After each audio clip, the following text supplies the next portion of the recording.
அன்பர்கள் அனைவருக்கும் சிவசரவணனின் அன்பான வணக்கங்கள். ஆடி அமாவாசையினுடைய சிறப்பு, அதுக்கப்புறம் 99 குழியினுடைய வரைபடத்தினுடைய அமைப்பு, வடக்க பார்த்ததனுடைய ஒரு பிளான், முக்கியமான ஜாதக அமைப்போட இந்த வரைபடம் மூலமாக பார்ப்போம். கிழக்கு பார்த்த மனை, வடக்கு பார்த்து தலைவாசல் அமைப்பு. ஸோ அந்த வகையில் வரைபடத்தையும் அதுக்கப்புறம் ஜாதகத்தினுடைய பலனையும் கோச்சாரத்தினுடைய அமைப்பையும் குழிக்கணக்கினுடைய பலனையும் ஒன்று சேர இப்போ பார்க்குறோம். ஸோ ஃபஸ்ட்டு 5Gங்கிறது நம்ம இந்த வரைபடம் மூலமாக பார்த்துருவோம். இதில் hall 15:45 so entrance north facing ஈசான மூலையில் வச்சுருக்கோம். ஈசானத்தில் போர்ட்டிக்கோ, மாடிப்படி அக்னி மூலையில் இருக்குது. ஹாலினுடைய வாயு மூலையில் 9:45 10 ஒரு பெட்ரூம், 2 ஜன்னல்கள் கொண்டது. பீரோ இந்த மூலையில் கன்னி மூலையில் வச்சுருக்கிறோம். ஹாலினுடைய கன்னி மூலையில் பூஜை அறை 6க்கு 5 1.5, 10க்கு 16 ஒரு பெட்ரூம், 2 ஜன்னல்கள் கொண்டது. பீரோவை கன்னி மூலையில் வைத்தோமானால் கத்தையாக பணம் சேருங்கிறது தான் இந்த ஃபார்முலா. ஹாலில் arch open kitchen, common toilet 6:30க்கு 4. ஸோ இதில் பிளான் பார்த்துருக்குறோம். அதுக்கப்புறம் 5Gங்கிறதுல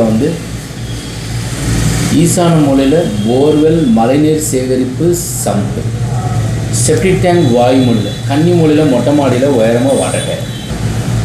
ஈசான மூலை, வாயு மூலை, கன்னி மூலை, அக்னி மூலை. ஈசானத்தில் போர்வெல், மழைநீர் சேகரிப்பு, சம்பு, வாசல், கிழக்க அமர்வதற்கு உண்டான டேபிள் அமைப்பு. அதுக்கப்புறம் இந்த 2 ஜன்னலுக்கு நடுவில் டிவி. ஹாலினுடைய கன்னி மூலையில் பூஜை அறை. ஹாலில் மொத்தம் 3 ஜன்னல்கள். ஸோ ரெட்டப்படையில் ஜன்னலும் நிலையையும் ரெட்டப்படையில் இருக்கிற மாதிரியாக அமைப்பு இருக்க வேண்டும். அதே மாதிரி மேற்கு தெற்கு சோறு ஒட்டி தான் கட்டில் அமைக்கப்பட வேண்டும். இப்போ இந்த வீட்டில் தெற்கு பக்கம் கட்டில் அமைக்கப்பட்டிருக்கு. பின்னாடி ஜன்னல் இருக்கக்கூடாது. 2 ஜன்னல்கள் இருந்தால் இன் அண்ட் அவுட் இருக்கிறது சிறப்பு. பீரோவை கன்னி மூலையில் வச்சுருக்கோம். கிச்சனில் அதே மாதிரி 2 ஜன்னல்கள் கொண்டது. டாய்லெட்டு, பூஜை அறை, ஹாலினுடைய கன்னி மூலை. ஸோ 2 பிளானும் ஒன்று தான், அதில் எதுவுமே எழுதப்படாமல் உங்களுக்கு சொல்லப்பட்டிருக்கு. ஸோ 5Gங்கிறது பார்த்துருக்கோம். 4 மூலைகள் பார்த்துருக்குறோம். கடகராசி, விருச்சிக ராசி, மீன ராசிக்காரர்களுக்கு வடக்கு திசை தலைவாசல் யோகம். 5/14/23 பிறந்தவர்களுக்கும் வடக்கு திசை தலைவாசல் யோகம்.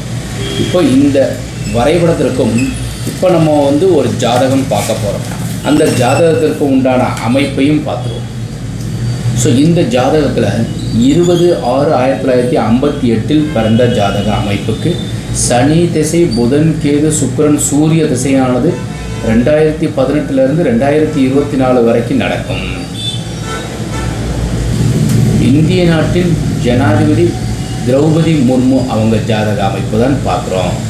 ஸோ அவங்களுக்கு சுக்கிர திசை 2018 1998 2018 வரைக்கும்.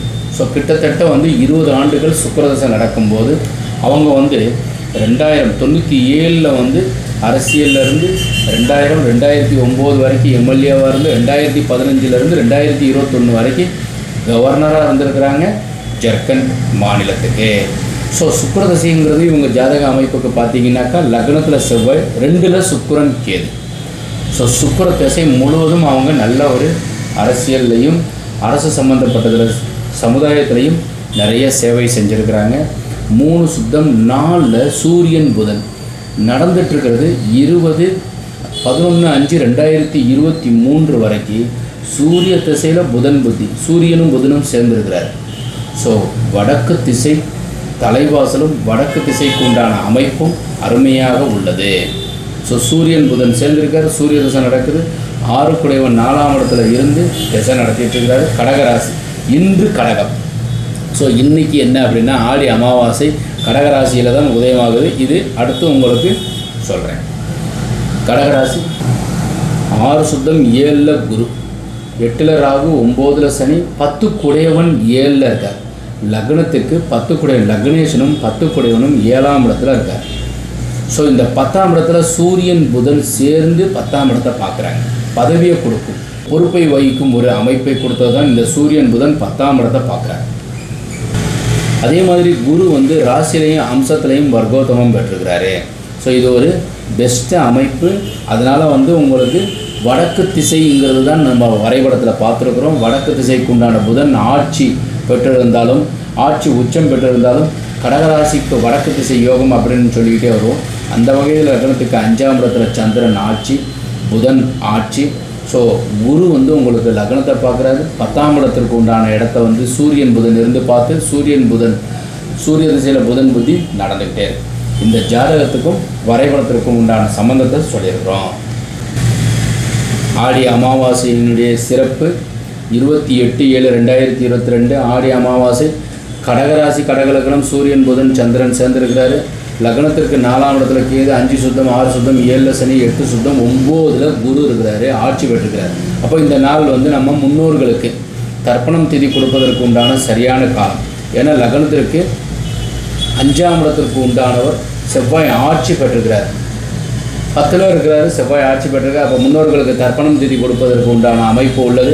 அதனால் தாராளமாக இன்றைக்கி தர்ப்பணம் திதி கொடுப்பது ஏதுவான நாள். அவசியமாக கடற்கரைக்கு சென்று கடல் சார்ந்த பகுதியில் வந்து முன்னோர்களுக்கு, அப்பாவுக்கு, தாத்தாவுக்கு கண்டிப்பாக தர்ப்பணம் திதி கொடுப்பதற்கு உண்டான நாள். முன்னோர்களுக்கு வந்து பிளெஸ்ஸிங் வாங்கிக்கிறதுக்கு உண்டான நாள். கடகத்திற்கு உண்டான, அதுவும் கடல் சார்ந்த பகுதியில் பெஸ்ட்டு நாள் இன்றைக்கி. ஸோ அவசியமாக கண்டிப்பாக வீட்டில் வாய்ப்பு இல்லைன்னா வீட்லையாச்சும் அந்த தீர்த்தத்தை தெளிச்சுட்டு மேலே மொட்டை மாடியில் போயிட்டு முன்னோர்களுக்கு வந்து சூரியன் எழுத்தாப்பில் வந்து காலையில் ஒரு 6 மணிலேருந்து 7 மணிக்குள்ளே வேண்டிட்டு கையில் வந்து தீர்த்தம் விட்டு இப்படியே நம்ம வந்து தண்ணி ஊற்றி முன்னோர்களை நினச்சிட்டு வந்து எள் விட்டு தர்ப்பணம் கொடுங்க. அவசியமாக கடற்கரையில் கொடுக்கணும். வாய்ப்பு இல்லாதவங்க ஈசான மூலையில் வச்சு இந்த மாதிரி தர்ப்பணம் கொடுத்தா முன்னோர்கள் ஆசீர்வாதம் உங்களுக்கு கண்டிப்பாக கிடைக்கும்.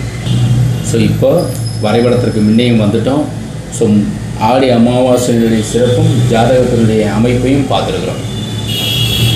இந்த வரைபடம் உங்களுக்கு 28க்கு 28 99 சிம்மமனை.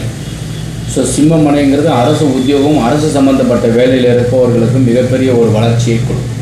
9 பொருத்தம் உள்ளது. 11 பொருத்தத்தில் 73 ஆண்டுகள் வயது பொருத்தம். ஸோ இதுதான் வந்து இந்த குழிக்கணக்கினுடைய பலனையும் பிளானையும் ஜாதக குறிப்பையும் இது மாதிரி நாங்கள் வரைபடம் அமைக்கும் போது ஜாதகத்தை பார்த்து தான் வரைபடம் அமைக்கும். ஸோ இதுதான் நாங்கள் முதல் தடவை பார்க்குறோம்னா லிங்கம் வாஸ்துங்கிற சேனலை சப்ஸ்கிரைப் செய்து வைங்க. உங்களுக்கு வரைபடம் தேவைப்படுறவங்க ஜாதக அமைப்பிற்கு எப்படி செயல்படலாம் அப்படின்றத தெரிஞ்சுக்கணும்னாக்கா 9951666706ங்கிற நம்பருக்கு வாட்ஸ்அப் அனுப்பிக்கலாம். ஸோ நாங்கள் பார்க்குற முறை வந்து குழிக்கணக்கு, ஜாதகம், காரணம் 4 மூலையும் இன்னர் அவுட்டர் மெஷர்மெண்ட். ஸோ இவங்க வந்து நிறைய பேர் வந்து ஆடி 11ஆம் தேதி வாஸ்து செஞ்சுருக்கிறவங்க வரைபடம் அமைச்சிருந்தாலும் சரி, வரைபடம் அமைக்கிறோம்னாலும் சரி, இந்த நம்பருக்கு நீங்கள் தொடர்பு கொண்டு வரைபடம் பெற்றுக்கொள்ளலாம். இந்த தகவல்கள் பிடித்திருந்தால் லைக் பண்ணுங்கள், ஷேர் பண்ணுங்கள், கமெண்ட் பண்ணுங்கள், சப்ஸ்கிரைப் செய்து வைங்க. வாஸ்துபடி உள்ள வீட்டில் வசிப்போம், வளமுடன் வாழ்வோம். மீண்டும் நாளை ஒரு அருமையான தகவலுடன் சந்திக்கின்றேன். வணக்கம்.